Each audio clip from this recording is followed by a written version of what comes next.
Hello friends, welcome to our channel. இன்னைக்கு நாம veg pulao எப்படி செய்யறதுன்னு பார்க்கலாம் வாங்க.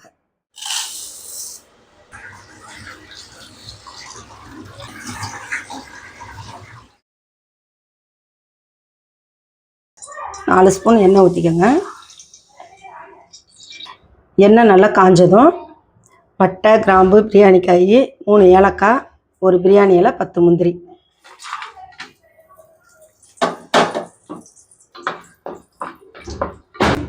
வெங்காயம் 2 பெரிய வெங்காயம் பொடிசாக நறுக்கி வச்சுருக்கேன்.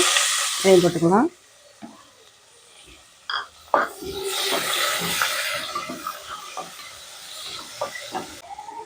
வெங்காயத்தை ரொம்ப வதக்கக்கூடாது, லைட்டாக தான் வதங்கணும். அதுக்கடுத்து 3 பச்சை மிளகாய் போட்டுக்கலாம். ஒரு கைப்பிடி அளவு புதினா போட்டுக்கலாம்.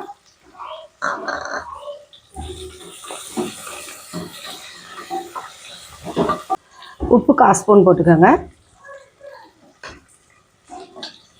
எல்லாமே லைட்டாக தான் வதங்கணும். இப்போ வெங்காயம் நல்லா வதங்கிடுச்சு. பீன்ஸு, கேரட்டு, உருளைக்கிழங்கு,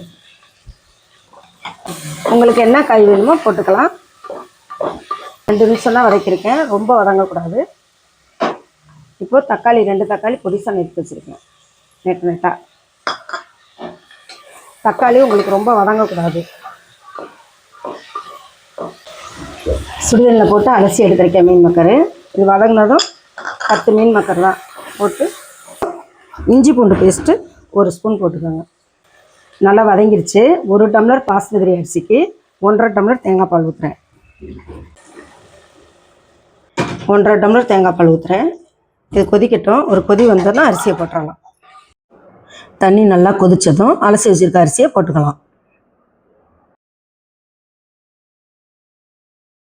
இது நல்லா ஒரு கொதி வரும்போது 2 ஸ்பூன் நெய் ஊற்றி நம்ம விசில் போட்ட வேண்டியது தான். இப்போ நல்லா கொதி வந்துருச்சு. நெய் 2 ஸ்பூன் ஊற்றிக்கலாம். ஊற்றிட்டு விசில் போட்டு எடுத்துக்குவோம். அவ்வளோதான், வெஜ் புலாவ் ரெடி. இது கூட மஷ்ரூம் கிரேவி, சிக்கன் கிரேவி, இது மாதிரி ஏதாவது காரமாக வச்சு சாப்பிட்டிங்கன்னா டேஸ்ட் அட்டகாசமாக இருக்கும். மறக்காமல் நம்ம சேனலை லைக் பண்ணுங்கள், ஷேர் பண்ணுங்கள், சப்ஸ்கிரைப் பண்ணுங்கள்.